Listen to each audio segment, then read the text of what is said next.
కుమారుడు మీ పరిచర్య నిమిత్తము నాయన జగత్ పునాది వేయబడక మునుపే మీరు పిలుచుకున్నారు.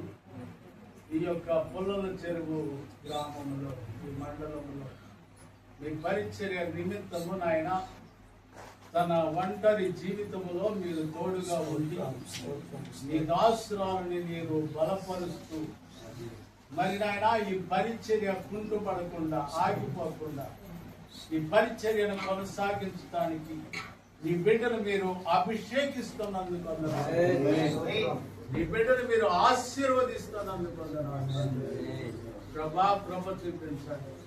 ఇది మొదలుకొని తన యొక్క సేవా జీవితం అంతా కూడా మీరు తోడుగా ఉండండి. అధికారం ఇవ్వండి నాయన.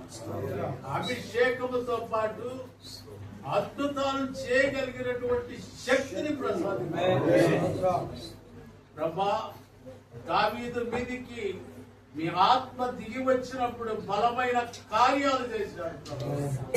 ఆ రీతిగా బలమైన కార్యాలు చేయటానికి మీరు ఏర్పాటు చేసుకున్నందుకు, యాజకత్వం చేయడానికి నాయన అహరోనును ఏ రీతిగా మీరు ఏర్పాటు చేసుకున్నారు, అదే రీతిగా నాయన మేరీ కుమారుని కూడా మీరు అభిషేకిస్తున్నందుకు, మీరు ఏర్పాటు చేసుకున్నందుకు, మీ కృపలో భద్రపరుస్తున్నందుకు, అనేక ఆత్మల సంపాదనలో మీ బలమైన పనిముట్టుగా మీరు ఏర్పాటు చేసుకొని నడిపిస్తున్నందుకు మీకు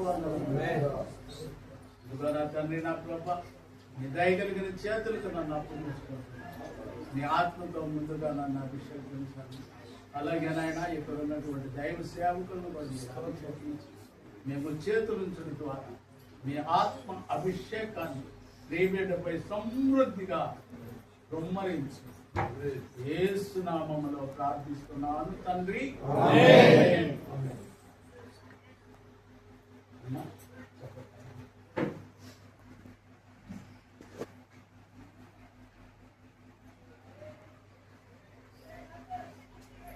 తండ్రి, కుమార, పరిశుద్ధ త్రియేక దేవుని నామంలో మీరు రెవరెండ్గా